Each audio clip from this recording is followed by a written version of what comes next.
Você conhece a Faria Lima ou Farinha Lima? O coração pulsante do mercado financeiro brasileiro? Um ícone de prosperidade, revestido de vidro, aço, prédios luxuosos, onde se negociam bilhões. Sede do poder econômico do país. É o palco de fundos de investimento recheados de muito dinheiro, bancos e corretoras, um símbolo de sucesso e legalidade. Mas e se a fachada de glamour e as transações do colarinho branco fossem apenas a ponta do iceberg? E se por trás dos prédios imponentes e da arquitetura moderna estivesse escondido um segredo perigoso, criminoso e bilionário? A verdade é que a Faria Lima não é só um palco para a elite financeira e para a burguesia nacional e internacional que tem negócios no nosso país. Ela também é instrumento nas mãos de uma das maiores e sofisticadas organizações criminosas do país, o primeiro comando da capital, o PCC. Essa é a história de como o crime começou nas vielas das periferias e se infiltrou nos fundos de investimento.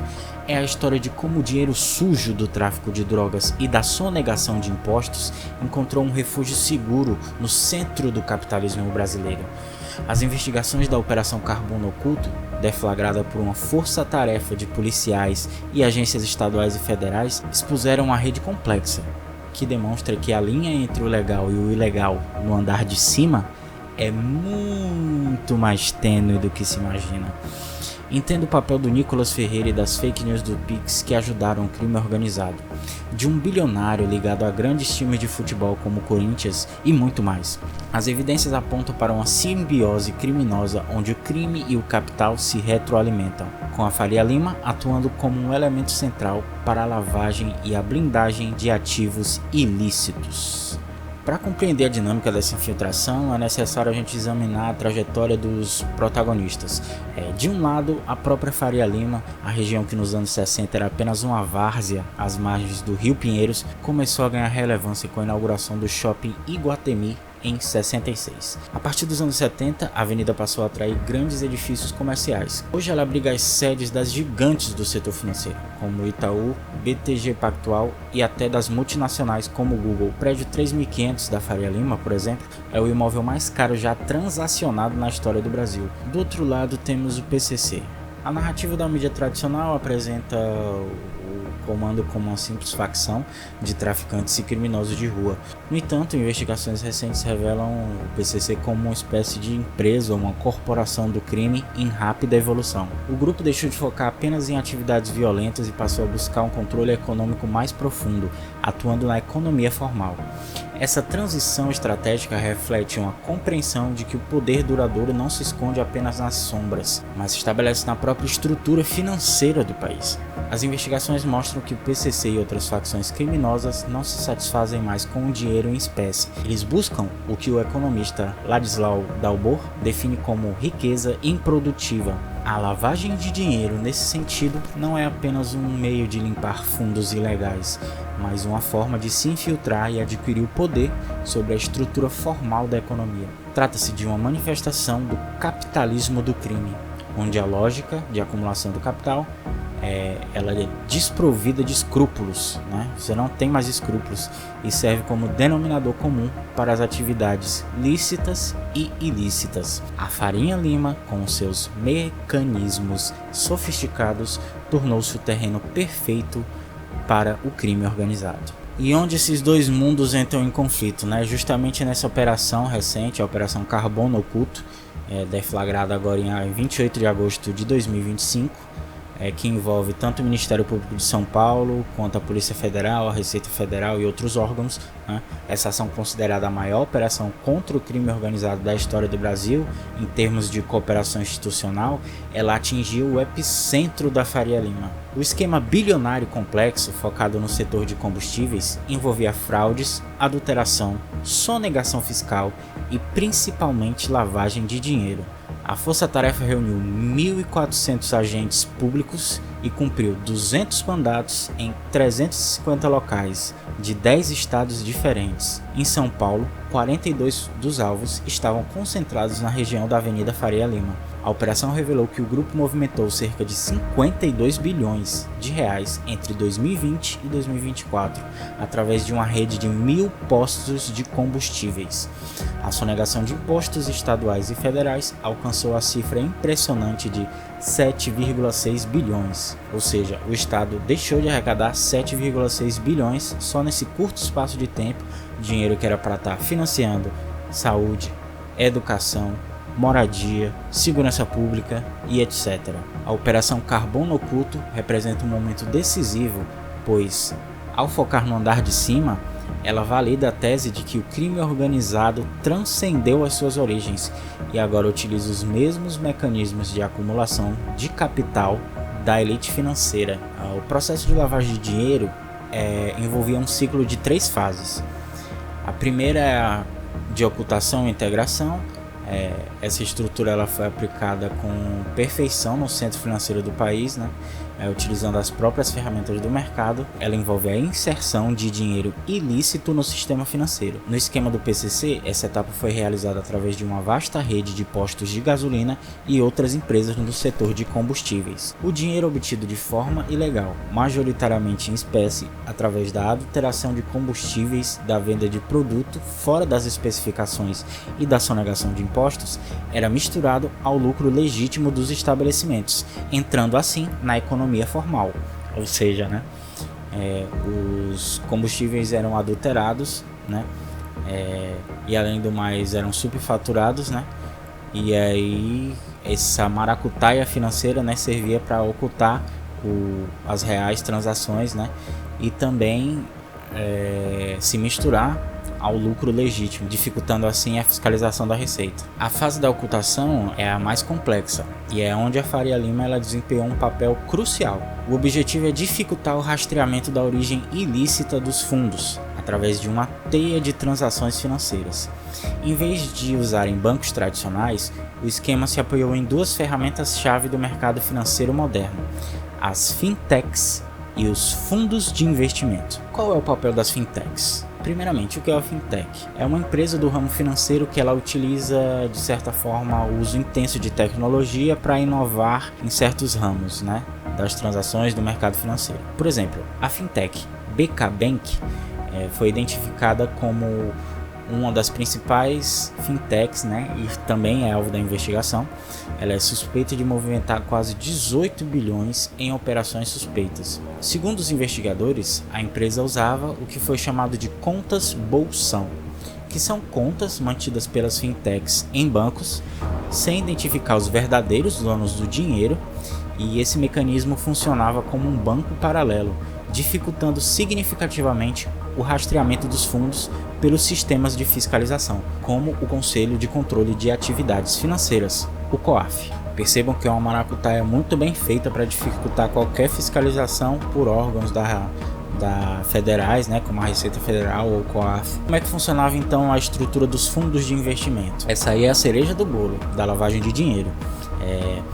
As investigações revelaram que o PCC controlava cerca de 40 fundos com patrimônio estimado de 30 bilhões. Esses fundos operavam frequentemente com um único cotista, que era outro fundo, criando um labirinto de complexas camadas societárias e financeiras, que tinham como objetivo principal a blindagem patrimonial e a ocultação reais dos beneficiários. Uma das gestoras que teve mandados cumpridos em sua sede foi a Reage Investimentos. A operação apontou que um de seus fundos, o fundo de investimento Location, recebeu 54 milhões de um laranja do esquema criminoso, em transações que foram reportadas pelo Banco Santander ao COAF por serem inconsistentes com o perfil do cliente. Já na fase final, conhecida como a fase de integração, o dinheiro limpo é reintegrado à economia para ser usado pelos criminosos como se fosse legítimo. No esquema do PCC, o capital blindado em fundos de investimento era usado para adquirir ativos legítimos,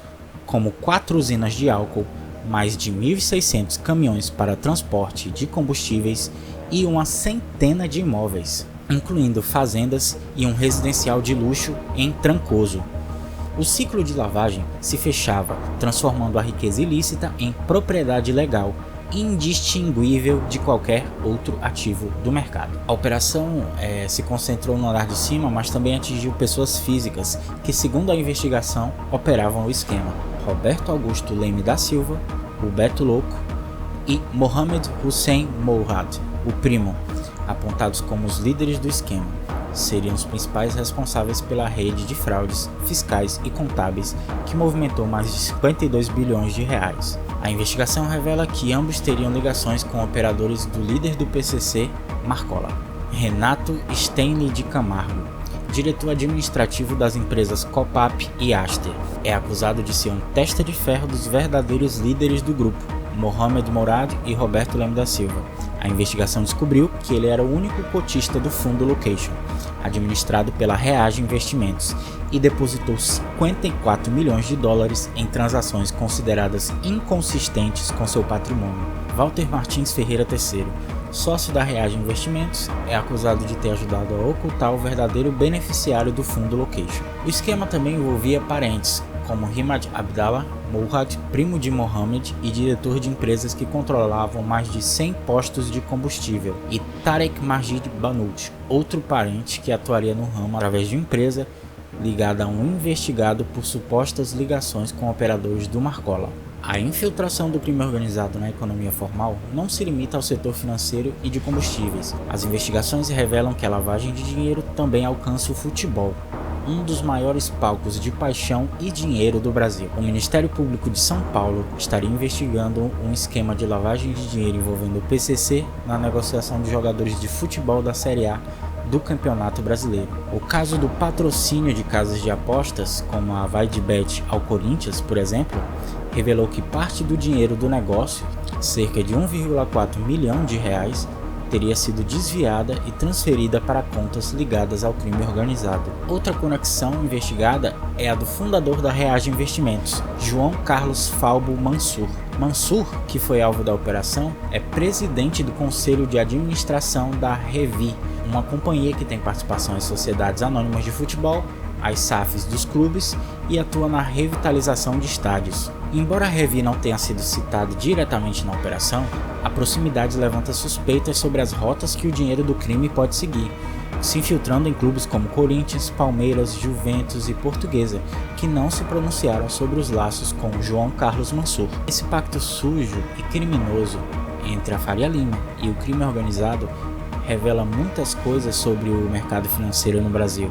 As consequências dessa lavagem de dinheiro bilionária se manifestam diretamente na vida de cada cidadão. Estimativas apontam que o Brasil perde cerca de 200 bilhões anualmente em impostos devido a essa prática ilícita, que é a de lavagem de dinheiro, ocultação de patrimônio. Esse montante poderia ser destinado a serviços públicos essenciais, como saúde, educação, segurança, e é justamente desviado para o enriquecimento ilícito de uma elite criminosa, a burguesia nacional e setores do alto escalão do crime organizado. O crime financeiro não se limita a distorcer os mercados, ele aumenta também a desigualdade social, enfraquece a confiança nas instituições. É o que os economistas mais críticos chamam de tragédia para o sistema. O dinheiro, em termos de utilidade social, seria mais produtivo na base da sociedade. Contudo, essa lógica perversa do sistema financeiro, que concentra essa riqueza improdutiva no topo, e a inoperância do sistema jurídico em combater de forma eficaz o crime do colarinho branco, permite que essa dinâmica se agrave. A Operação Carbono Oculto é um alerta. Ela demonstra que a lavagem de dinheiro mina a confiança do público nas instituições financeiras e governamentais, fragilizando o próprio tecido social. A ação, que foi comemorada pelo governador de São Paulo, Tarcísio de Freitas, que supostamente tem alguns cargos e algumas pessoas envolvidas com o PCC do gabinete dele aí, ele comemorou, fez postagens aí que viralizaram, gerou um debate sobre até a autoria da investigação, né? Segundo o governador, o trabalho da inteligência do governo estadual já vinha mapeando a atuação do PCC. E por que ele não fez nada até agora, né? Esperou a atuação da Polícia Federal e tudo mais. Outra pessoa que tem papel fundamental é o Nicolas Ferreira, o Chupetinha, né? No começo do ano, vocês lembram, né, que quando a Receita Federal decidiu implementar essas normas, né, essas essas medidas para fiscalizar e exigir mais transparência das fintechs que eram responsáveis aí por lavar o dinheiro do PCC, ele gravou um vídeo espalhando uma mentira de que o governo estava pretendendo taxar o Pix. E aí agora foi descoberto que essas fintechs, né, são ligadas ao crime organizado, né, e injetaram muito dinheiro para impulsionar esses vídeos aí do Nicolas que viralizaram na época, né, atingiram milhões aí de visualizações. Essa história toda que se desenrolou na Operação Carbono Oculto não é sobre um assalto a um banco, mas é sobre um tipo de crime muito mais sofisticado, aquele que se esconde à vista de todos, fica na penumbra, né? Fica meio que invisível aos olhos assim.